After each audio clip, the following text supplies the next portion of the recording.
All right, so I just Lisa said that Paul and Alex both did reply that they were coming. Oh, okay. So she was connecting with them, and Paul said he was jumping on now. Okay. Alex replied yes that he was coming, but Stuff happens. we shall see. Yeah, stuff happens for sure.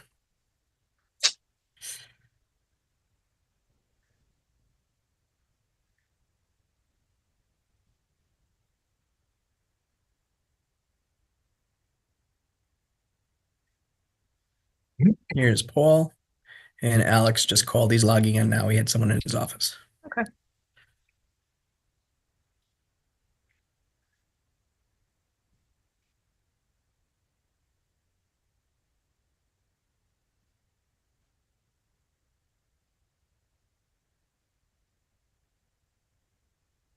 Here's Alex. All right.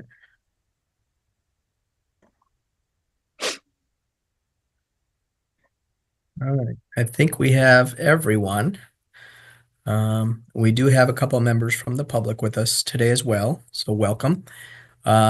So since our last conversation in June, where we were exploring the possibility of a two school construction projects, there was a request that we do a debt service analysis. We know from that conversation that there was a potential savings to the town if we could do the projects concurrently because we would avoid escalation costs. We did our first debt service analysis, Jennifer and I, late summer, I would say. And in reviewing that, it was really clear that we weren't going to get under the 9.5% policy limit if we were doing the projects concurrently. So the question was then, when would we be able to do the second project and still fall within the debt limit? So I have asked Jen, and she did run that analysis again to share that with all of you today, so that you could see what the staggered timeline would look like and yet still keep us within the policy limit of 9.5%. Jen, do you want me to share my screen with you? You are a She's muted. you are muted and you are a co-host. Okay. Um, did you want to share the PDF that I sent over about the timeline, or do you want me just to put it on my screen? I can do that. I think the debt service document first, and then the PDF. Because the PDF that I have doesn't show the percentage relative to the policy limit. Correct. I just wanted to make sure that everybody agreed with the timelines of the project. But we can certainly dive right in. If I share my screen.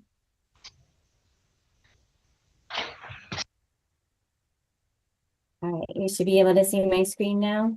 Mm-hmm. Yes. And I will attach all of these documents as part of the minutes to the meeting.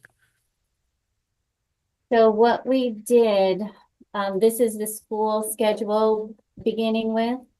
We have a referendum in November of 25 for the Kelly School project I used the updated Collier principal totals for the district share for 43,800,000. And we also in November of 25 would think about the referendum for the South End build out of the basement space for 5,400,000.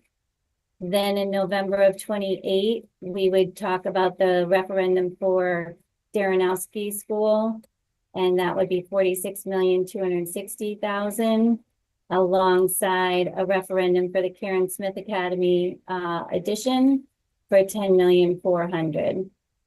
So you can see we're breaking Kelly School and KSA out together. Then we're going to have a whole year where there won't be any bonding related to the school projects.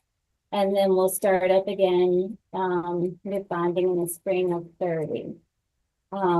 So based on that, I'm using the spreadsheets provided by Mr. Bowes at the town, where we're using a flat 4% interest rate for each of these, and that the payback period is 20 years. So based on the schedule below, we have the first principal payments being due in fiscal 28, and then 29, and then we skip to 31, and we skip to 32. So if I drop the combined principal and interest from those issues we just looked at into the total debt service schedule, we can better understand what the debt thresholds are. So this schedule that you're looking at here assumes everything we've talked about with a 3% escalation of the operating budgets This meeting is being recorded. and a 0.5% escalation on the grand list. So dropping the principal and interest into the appropriate columns, you can see if you look across that in year 29, we're at a 9% debt percent of the total budget, and 31 and 32, we would also be bumping up against that threshold. And again, that's using a 3% escalation. If we do the same on a 4% escalation, you'll see that we do not wind up near the 9%. So again, it's a 4% escalation in the operating budget line and a 0.5% escalation on the grand list. So I want to thank Jennifer and Kyle, who's also on this call, for kind of taking this information. I actually got the updated numbers from Colliers yesterday, and Gay said, "Can you please update the debt service sheet so that they have the most up-to-date information relative to pricing, especially if we are going to stagger the projects and we have to consider escalation costs." So with that, I am going to, if it's okay, Jen, I'm going to share the PDF. Oh, actually, it looks like you have it right there anyways. Is that the table? Yeah, good. Okay, so keep going. So the revised timeline is fairly straightforward, that if we were to submit a grant application by this June, the referendum would be held in November, and then the state would let us know in December if we are going to receive the grant or not. And so given that, assuming all things, met out, that there's the successful submission of the application, the referendum were to pass, and the state supports the grant application, it's typically about 18 months from that point of planning, if you will, and breaking ground. And so running those projections, I gave Jen these dates just based on my experience with these types of projects. We would be breaking ground in spring or summer, if you will, of 2027, with the successful completion of the project by the end of the summer of 2029. And then, as you can see, that South End would be built out concurrently with that. At that point, if we have the Kelly School built out at the size that we would be applying for, coupled with the South End build out, I have already reached out to our facilities and enrollment projection consultant. He has indicated that a school consolidation would be feasible. So at that point in time, the district could decide what school consolidation they would want to consider. His thought process also with a school consolidation is that if there was an unanticipated fluctuation in enrollment, mainly an increase, since the Daranoski project would not have yet been started, we would be able to address for that as part of that project. So, but when he looks at capacity standards, he does think with the new Kelly School and the South End build out, we would be able to run a school consolidation scenario. So that's certainly something that's important for the community to understand. If they see that we're going to go to referendum and build two schools, then and to what end? What is the district's larger plan? I think by a school consolidation is not necessarily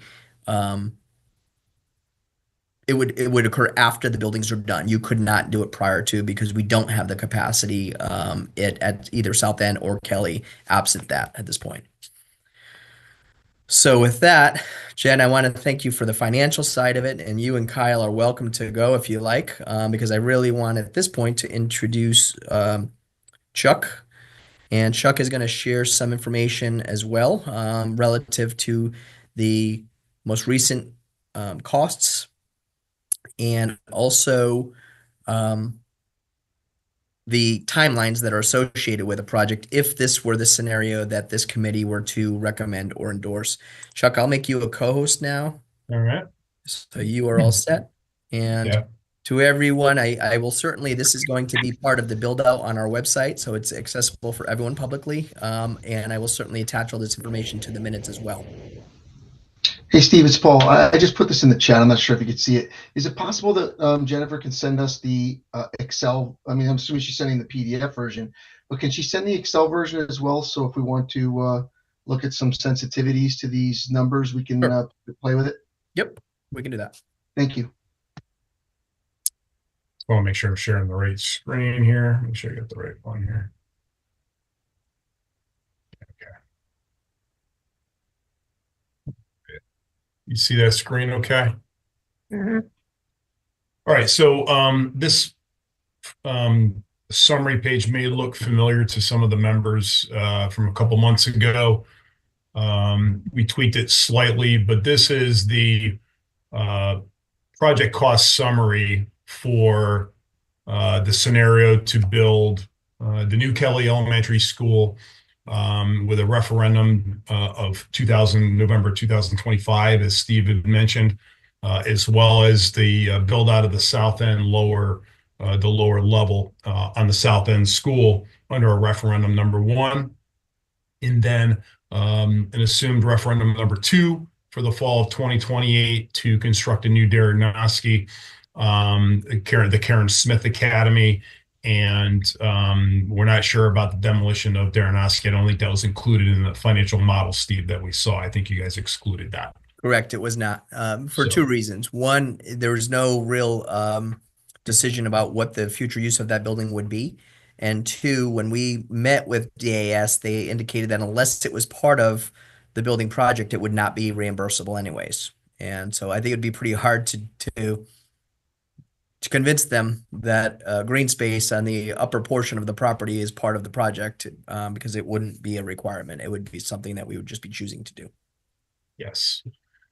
So we reformatted the show referendum 1 and referendum 2. So hopefully it's a little bit clearer.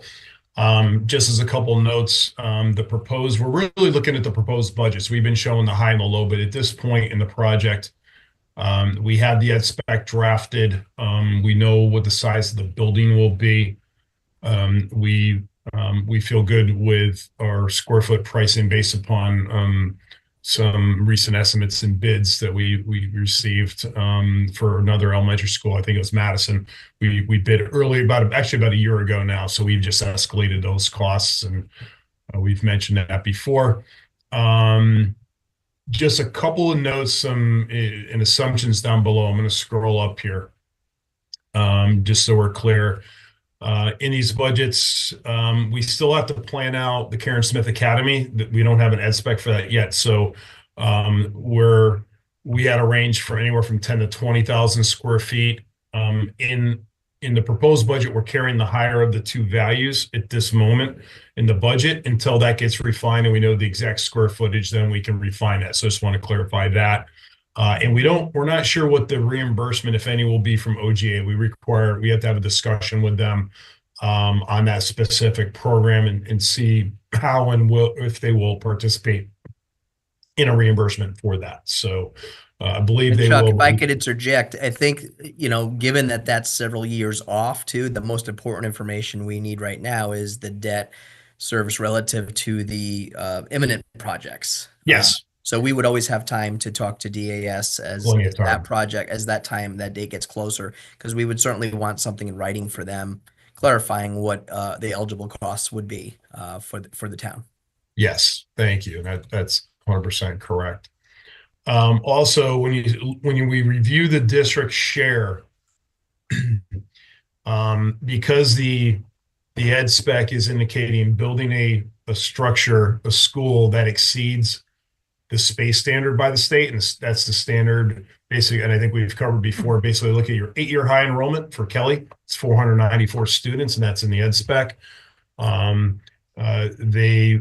If you build above the standard, the space standard, they will reduce your reimbursement rate accordingly as a ratio of the space standard divided by whatever you're going to build at the end of the day. Currently, based upon the 494 high enrollment and the building area that we're proposing, it's approximately about at 80. You're getting about 83% of your reimbursement rate of the new. And as you can see in the third one down, the current fiscal year reimbursement rate is 44.64%. When you go to referendum in November, that should be in fiscal year 26. We don't have that number, but it shouldn't vary too far from that 45%. But that's the latest that we have at this point. So what that would do, if short of not having a space standard waiver from the state or legislation stating there's a waiver to make all of it reimbursable, that would make your effective rate approximately 37%, just shy of 37% versus the 44. So it's a pretty good hit being at 83%. A lot of times we see in the 90s, low 90s, maybe high 80s. But this is what we consider a worst case scenario because we are accounting for that. If you get a waiver, your district share will decrease and the state share will increase in this case. So that accounts for that. As Steve mentioned before, there's redistricting occurring for the 29 and 2030 academic year, so summer of 2029, where Flanders would close at that moment. The couple of key ones, again, the enrollments were by SLAM. Actually, MP Planning is doing the enrollments now. They did those before. We're assuming 7.5% ineligible costs at this moment. We generally see anywhere from 4 to 7. It depends on a lot of different variables during the project, but we think that's responsibly conservative. It's not overly conservative, but there's always ineligible costs in a project, regardless if it's new, renovation, or otherwise. A lot of other projects have been sold as, they don't mention the ineligible costs. There's always ineligible costs. So we assume that. Also, what's really important is our costs are assuming that the sustainability goal, which is the minimum for schools, is meeting the Connecticut High Performance Standard. And what that is equivalent to the LEED Silver. If the project wants to enhance geo-exchange, photovoltaic, or other enhancements, net zero ready or approaching that, we would have to add additional costs and discuss those. Many times after the project's approved, that goal gets enhanced by a building committee. So pause, Paul, you hand up? Yeah, I'm assuming that and maybe this is, I don't know if Jennifer's still on, but it says budgets do not include financing costs. I'm assuming that that's captured in Jennifer's calculation anyway, so we don't need to worry about whether that's reflected in her analysis or not. Before I go on to my second question, maybe I could just confirm that. Paul, I am still here. I assumed a 4% finance cost for the bonds, which is consistent with what the town had usually done. Okay. And I'm taking both the principal and the interest in this. So I do think that we're covered. Okay, thank you. And then my other question is going back to the reimbursement rate. I'm not sure I was following what you were saying because I see that there is a 2025 reimbursement rate of 44%. Yes. New, meaning that if we build a new building, right, versus 55% versus if we were to renovate to new. Correct. So, but what I don't see is the actual calculation. Can you show us? Yeah. Are you going to show us the costs to renovate to new versus build build new and how those reimbursement rates translate to, what the town actually would have to pay for each? Yeah, if I could, Paul, if I could, I do have a slide for that, to show that, if I could bring that up after I go through this, but we have done a exercise on that of what that might look like to Okay. do the renovations. Appreciate that. Yep. Yeah, no problem. Just to clarify on the note, the red note for where the budgets, with the financing costs. Just to clarify that, every district in town finances a project differently, right? It's like our own home, our own budgets at home and how we, finance our living. Each town is slightly different. Some towns have, if they, and I'm not a finance expert, but if they capitalize the short-term interest and charge it against the project, those bonding costs, underwriting costs, et cetera, for putting the project out for bonds, many districts will charge against the project.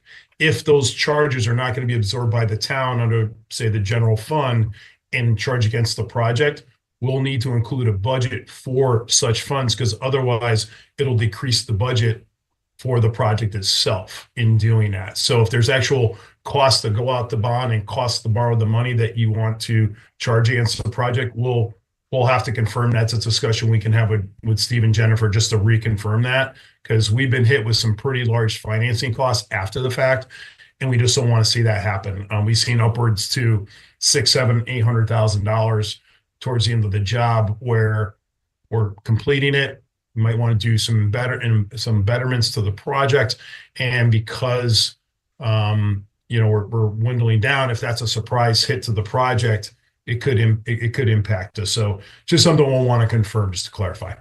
And Steve, can we take that as an action to follow up with, or Alex maybe follow up with our finance department to find out how we would finance this, and if the numbers that are being presented here accurately reflect this financing cost the way the town of Southington does it?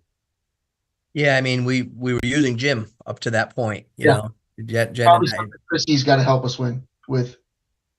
Yeah, we can set up a time to invite Alex and Chrissy in and just look at this with them to make sure the numbers jive and we're on the same page. Okay, thanks. Yeah, I'm just going to pull on a spreadsheet just on the space standard ratio, Paul, just so you kind of see the math. So this is, and I apologize for zooming. This is the space standard calculation worksheet that the state uses. As you can see, it's got all the grades. It's got ranges for enrollment, and you can see in yellow here, this is the range we're in for 494, student enrollment, and it gives us the square foot per pupil for each grade range, and it ultimately gives us an average square foot per pupil for this project. In this case, it's 125.33 square feet. We multiply that by, and I'll zoom in here a little bit so hopefully you can see it better. The 494, that results in a square footage of 61,915 square feet. And this square footage we're talking about, just for the public who's wondering, that's the measurement to the inside face of exterior walls. And that's an important definition. It doesn't include the exterior walls. I'm not sure why they don't include it, but the state goes to the inside face of exterior walls. And that's what they're talking about when they calculate the space standard. Per general statute, you're allowed an additional 1% if you're going to put new HVAC in the building, which we're going to do here. So that increases our space standard calculator to 62,534 square feet. So that's what the state's going to calculate based upon the enrollment. Our ed spec calculates that equivalent number, the building area for what we've programmed, to be 75,618 square feet. So it's higher than the space standard of 62,534. That's the outside wall, Chuck? That's inside face of exterior wall. The gross square, the exterior face of wall is the exterior walls are not included in the calculation, and we assume that to be roughly 5% of the building area. Understood. Yep. So the calculation is essentially the 62,534 divided by 75,618. That's how we come up with the 82.7%. Can I have one more question, Steve? Yeah, yeah. The total costs, I don't, and maybe it's too early to ask this, but the numbers that we have in our estimates for the total amount, is there a contingency amount associated with that? And if so, Yes, can you? there is. There's absolutely a contingency. This is the Kelly one. I'm going to zoom in here. We're carrying 4.2 million in owner's contingency in this project. Is there a project contingency and then an owner's contingency? Well, I know in our building projects, we Yeah. tend to carry two contingency funds. One Yeah. the owner holds back, and one is a project contingency. yeah, so it can be done a couple different ways, Paul. In this model you see here is kind of model after we do projects in Massachusetts with MSBA, and they carry one. It's a construction contingency that is essentially for unforeseen conditions during the project. And they define the owner's project contingency for betterments, improvements during the project if they come up. Collectively in Connecticut doesn't really differentiate between the two. It's all the owner's contingency that those dollars are in one bucket of owner's contingency. If you want to separate it that way and track it, we have the vehicle to track those separately if you wanted to do it that way. And then my other question is maybe for Alex, or maybe Pete also could answer some of this, but is the 5% construction contingency high enough? I for some reason I'm recalling that we've had contingencies larger than that, but I don't know if that's state mandated, how that works. Does anybody have any info on that? It just seems 5% in the world that I used to be in manufacturing was about half of what we would hold in contingency, but I'm not familiar with how Yeah, Paul, I could maybe take a shot if you don't mind. Yeah. So the state of Connecticut, they'll max out what they reimburse on contingency at 5%. They'll tell you we won't, if it's over 5%, they won't reimburse above that. We know by practice, because this is a new project, and we've done many new elementary school projects in the state, that we've carried a cumulative basically 7.5% because it's a 5% and a 2.5% of the total. So these are your total. The 4.2 is the total, which roughly 7.5%. If this is a renovation project, we would recommend carrying a higher number because we don't know what's behind the walls when we go to open them up. We open up the floors, plumbing lines are crushed, they're degraded. You get behind a wall, there's a structural deficiency. You open up the roof, the steel decking looks like Swiss cheese. There's holes and it's rotted. You have to replace it. So if we were doing a renovation, we definitely carry a higher percentage on the project. But given that it's new, the biggest unknowns are in the ground, which we've already taken some preliminary borings out there. Nothing, I don't think major's come up so far. I'll have to take a look at the study again. We did some preliminaries. And then when we go to demolish the building, but that's going to be a complete demolish. We're going to bait and demolish the existing building. So we have numbers from other projects on that as well. If we were having to renovate and abate selective demolition, that drives up the price. So that's why we carry the 7.5. We could increase. It's totally up to you. If the town wants to carry more, that is totally up to your. Just wouldn't be reimbursable. That's fine. Alex, would you just please do me a favor, just to double check, dot our I's, cross our T's? What did we do on the library? Library. That's exactly what I was going to look at. Yep. I know it's not the same build, but it was billed to new there. So, at the very least, it would be a sanity check. Yeah. And we try not to go too high because as a consultant, some may perceive as you're trying to build the budget up to be bigger than it needs to be. So we want to be responsible with that. So, but if you choose to bump it up, you don't have to use it, right? You can save it. It doesn't mean you have to spend it. So for that. So Chuck, can you go a little bit into, so one of my worries is I think we have a strong enough understanding, maybe not down to the dollar, but generally speaking of the timelines we need to be conscious of relative to the policy limits, relative to the costs and scope of the project, relative to school consolidation, all of the variables that we've been discussing for, the past couple meetings. The next board meeting is January 23rd. We're never going to be prepared to turn this around that quickly. But the following board meeting isn't until February 27th.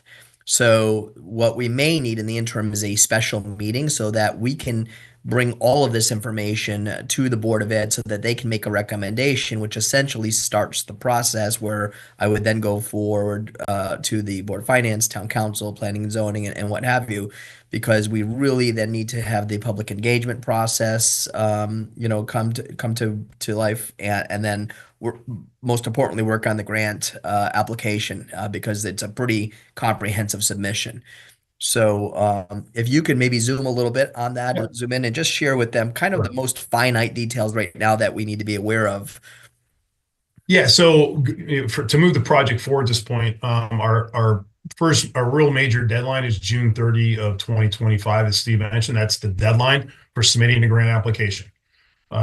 With that application, we'll have to have a list of approvals from both the Board of Ed and the town. The ed spec being one that's very important. That'll be by the Board of Education. There's three local resolutions the town council have to approve. One is the authorizations to move forward with schematic design and outline specs. I'm not sure why they phrase it that way. One is establishing a building committee. And the third one is authorizing the superintendent to submit the grant application, enter into an agreement with the state for the application for that. So, but to get to, and there also has to be from the town council approval. And since you're a referendum town, if we haven't held we're planning for November. So the town council has to have a motion that says we are going to hold a referendum in the fall and report the findings of that referendum no later than November 15th of 2025. By statute, you're allowed to hold a referendum and report the results up until the 15th of November following your grant application. If you don't do that by the 15th, they will kick you to the next year. You'll be put into you have to reapply in 26 for that. So prior to June, there's going to have to be motions, and we'll be working on those with you and town council, bond council, to say we're going to hold a referendum. And it could be the specific date. We're assuming 11/4 for election, the first Tuesday. But those resolutions need to be in place and meeting minutes certified. From this schedule, we're going to develop a detailed, what we call a milestone schedule, very, very specific dates. We'll have to coordinate with town council, Board of Ed, make sure everybody's on board to make sure we're hitting those dates, and that the certified meeting minutes can get certified by the town clerk, and we can submit those with the grant application, ideally, mid third week of June.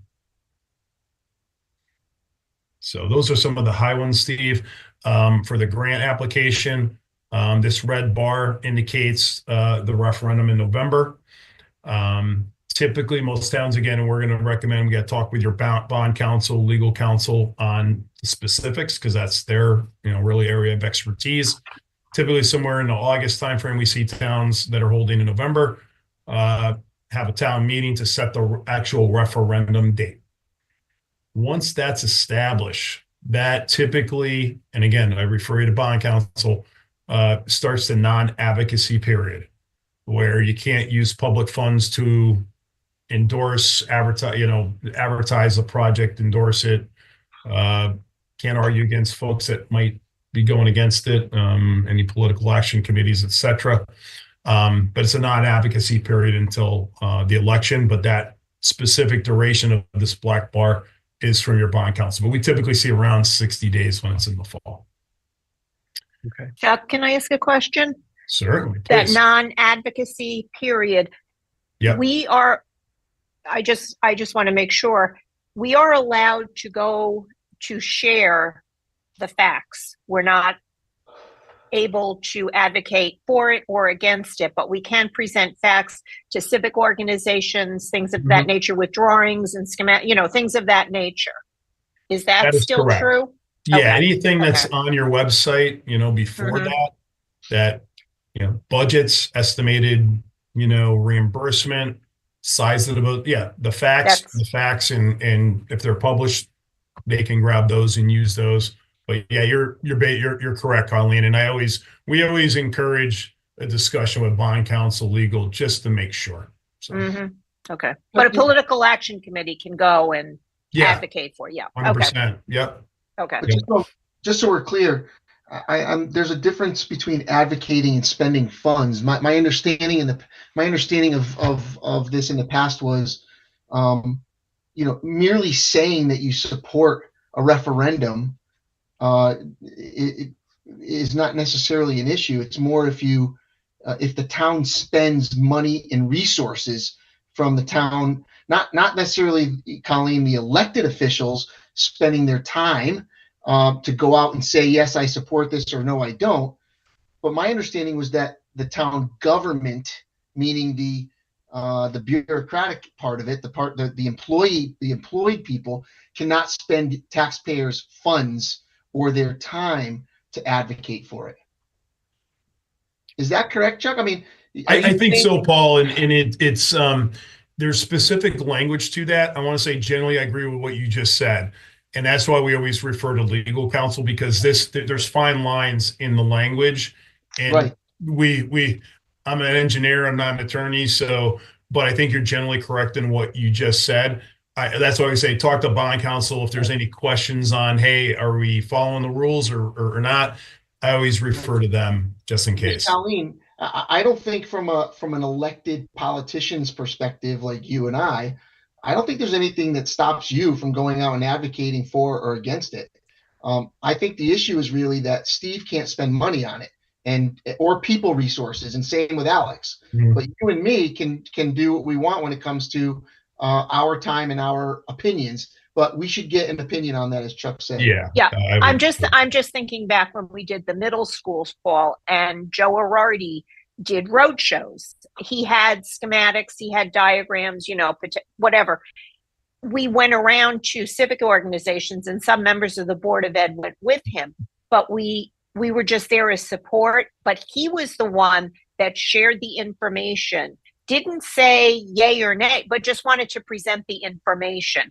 It was a fine line, but he was the one presenting it. We were just there. So yes, he did take the time after hours and things of that nature to talk to civic organizations to explain what the project was going to be involved with, that kind of thing. So that's what I'm thinking of. That was the last project that I remember getting involved in, that he wasn't advocating, he was just presenting the facts. Yeah, great points, by the way. Yeah, I think you're all pretty spot on with that. Sounds like you've dealt with it before with that. So assuming the referendum hopefully passes, again, stressing that we would have to get the count from the town clerk and report it to the state no later than November 15th. As Steve mentioned, what I don't have on here is December 15th, the deadline that the Office of Grants Administration has to send the priority list, and that's what Steve was referring to. The priority list for 2020 be 2026. That goes to the governor and ultimately through for approval for funding by the legislature, and that's a key date. So they need it by the 15th. They put it into their priority list. And once you're on the priority list, and I think that's, Steve, maybe what you were referring to, once you're on that list, we haven't seen anybody taken off that list. Let's put it that way. The actual grant commitment is approximately around July 1st. This green dotted line, that's typically when you'll get a letter that says, here's the grant commitment. Once the bonding's passed and the bill is passed, you'll get a letter that says, yes, you now have a grant commitment, and you're good to go. That's also the time when the district can submit reimbursement requests to the state of Connecticut to get reimbursed for some of the soft costs that you may have incurred. Typically, they're fairly minor. You're only in a couple months by that time, but that's when you can do that. And then the rest beyond that is really, again, we've done many elementary schools of similar size. So these timelines, we're very confident in these. Once your referendum's passed, you could hopefully go out for an OPM. You got to have an architect selection. That takes about 2 to 3 months, RFQ, RFPs, et cetera. Once that's complete, then you start getting into the design phase. That generally, for these size buildings, takes about 16 months. And just to opine on it, some folks are like, why can't we go faster? Well, there are checks and balances along the way. You're going through schematic, and I think you probably already gone through some of your last projects. You go to schematic design, about 30%. Typically, we recommend you stop, you estimate it, make sure you're tracking on budget, because if not, then you want to make adjustments. Same thing again at the DD sets, roughly 65%. And then the construction documents. At the end of the design phase, the Board of Ed is required to approve the plan, specs, and estimate for the project, as well as the building committee. Both of those are required. Then we can go to the state, and you have to have written permission to go out to bid. Otherwise, it will be deemed ineligible for the project. Bidding, scope reviews, et cetera, 3 months on a job like this. We're showing the construction starting a little bit later than the summer. We started many projects in the winter, site clearing and so forth. And then you see this yellow bar here, that's the redistricting effort that we mentioned. But the build for the building proper for this, around 18 months, might be 16 months, might be a little bit faster than that. So we're showing a substantial completion of the building spring, probably around a May, end of May timeframe. But on this site, as we know, we're going to have the existing building still in operation. So come middle of June to late June, when the last day of school, kids are gone, teachers' contents, we have new furniture hopefully going into the building. They have a couple days, admin moves out of the way and basically hand it over to the contractor to abate, demolish the building, reestablish the site. There's probably going to be parking or parking lots or fields of some nature. We don't know what the design will be, but that'll take over the summer, at least to get that ready for the first day of school come late August. And then at that point, the school's open typically, but we may have some field establishment that may take into the next spring just because we're not allowed to use herbicides, pesticides for that. We're showing now, and this could change, but basically starting the summer of 2028, doing the south end fit out. This can change, and it's subject to discussion of whether we do it over a couple summers. My concern would be is mobilization of one contractor to go, leave, come back. It's downstairs. It's not intermingling with the rest of the school for the most part. But that schedule, that can get modified. We're estimating about 6 to 8 months for the fit out. For that, we'd recommend the same contractor manage both, but that's up to you. But again, this yellow bar is showing the redistricting plan, and with Flanders closing for the academic year starting fall 2029. So that's the referendum phase 1. I'll stop there for any questions.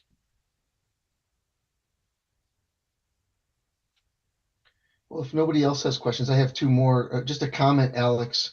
Logistically, from the town council side, hypothetically, if the referendum actually was approved by council, Board of Ed to go forward, and the referendum actually was a yes, election day is November 4th, and the first town council meeting is the 11th. And that first town council meeting is usually an organizational meeting with no action. So you might want to take a note and somehow put on your calendar sometime in the month of November to make a note that there has to be action on this at that first meeting after the organization of the new council. I'm not sure how you would do that, or have the clerk to do that somehow, but you should make a note so that it doesn't get lost. And I'm sure if it does pass, Chuck will probably, if he's involved, would keep us posted. But I do think we should make a note of that, Alex, as Absolutely. Yeah. Okay. I'm marking the agenda right now. Yeah. And I think that's a great point, because a lot of times what will happen, the referendum happens, the building committee is not established yet, right? And next thing you know, you lost 2-3 months just trying to get a building committee. The building committee has to be involved with the architects, with the consultant selections, right, for that. So I think it's a great point you're making. And Alex, you might want to take a note also to begin like consideration of who the hypothetical building committee, at least the core members, might Yep. be, so that if it does passes, you're set to announce it. The second question I wanted to just maybe more towards Steve and Colleen is, you know, when we talked about the what's allowed when it comes to spending after a referendum vote has been passed by the council, that cutoff date where it's basically, okay, we had a public hearing and now it's approved to go to referendum, is that silent period. By then you can't spend money on marketing literature and stuff. So if you're reasonably confident that this is going to go to referendum, you might need to look at your current budget and spend some money on creating collateral now. And one of the things that, I haven't seen, but it can take some time, is I do believe you should have a conceptual rendering. It doesn't have to be an architectural drawing, but it should be, some thumb in the wind of what it might look like, with a statement down below that says this is just a for informational purposes, it's not meant to be the final drawing, but this is just a concept. Because when you go to sell this and you go to council meetings, you go to board of ed meetings and things like that, if you just come with a spreadsheet, people like to see something. And you could go there and show them something and say, hey, this is not the actual building, but these are and it could be 2 or 3, by the way. Hey, here's 2 or 3 typical buildings that have been done in Connecticut, in central Connecticut, or somewhere in Connecticut, that are, typical school looks. And you might want to pay to have something like that sketched. It's very good advice for sure. And I agree with you. Sometimes the visuals just, if you're saying, for a neighborhood school, here's what a modern facility could look like, and with that caveat that it's just a rendering and not the actual architectural, design. I think the one piece I wanted to work with the committee on today is, given all this information, knowing that we can't do 2 projects, our last recommendation was 2 projects at once in June. And that's before we did the debt service analysis. And now we know that that's not, a feasible option, for obvious reasons. So I think given that, the scenarios are still in play in terms of Kelly South End build out and then Darren Karen Smith Academy at a later date and time. It's just now the timelines have shifted. Is there consensus within this committee for me to bring this to the full board as a recommendation, given all of the due diligence that you guys have done around debt service, timelines, grant application, submission, and everything else that we need to be conscious of? And Colleen, I'll defer to you to take consensus of that. I would, from my perspective, yes. Paul, Alex, how do you feel? Yes. I can't hear him. Are you on mute? Where's your other board member? Where's Zaya? Zaya had to leave. He had a conflict. He was only on for a half hour.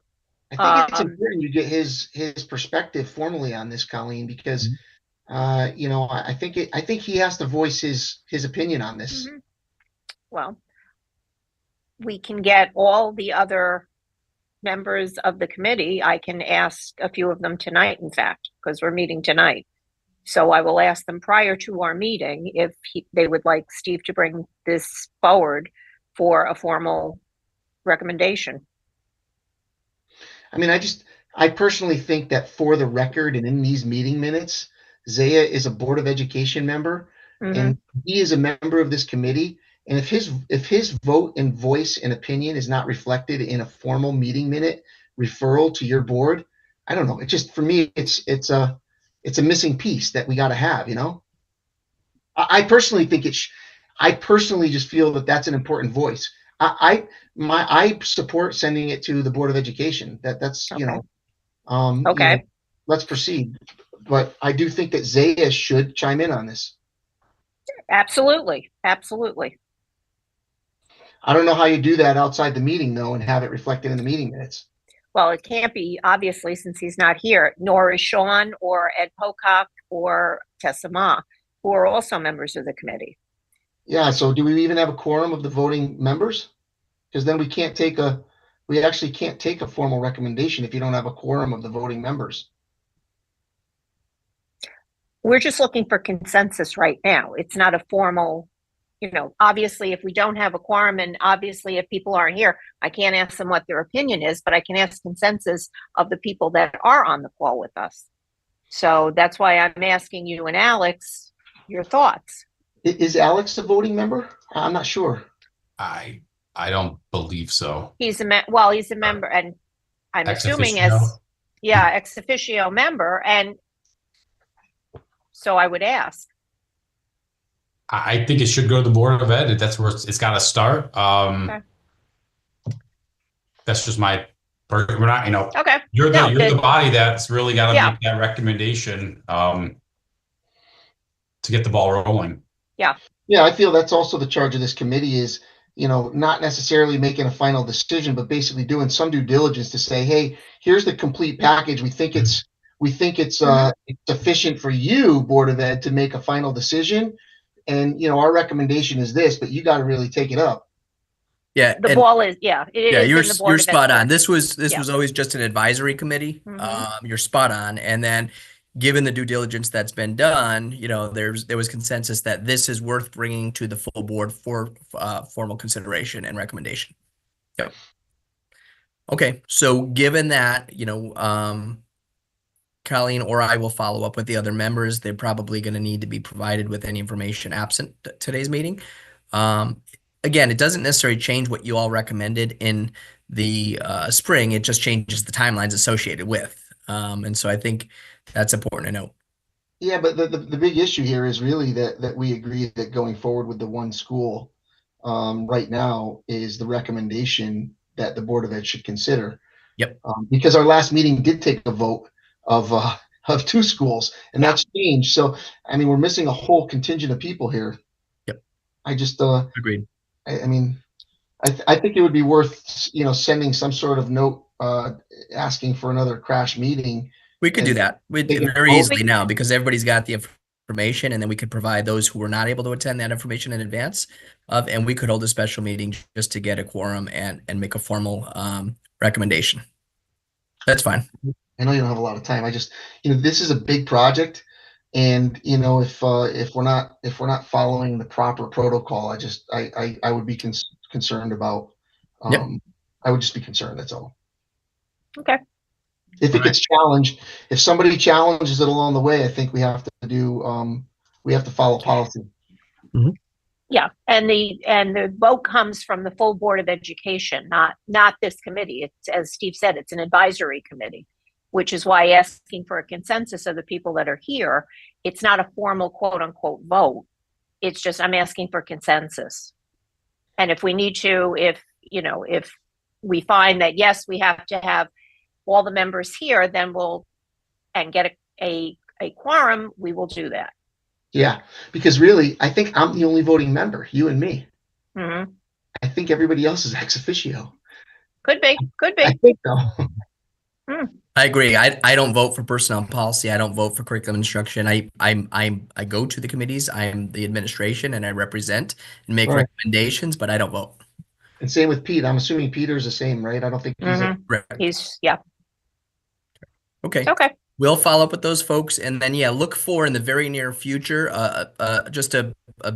I'll make it a short, concise meeting, just so that people, once they have the information, can come together and make a recommendation.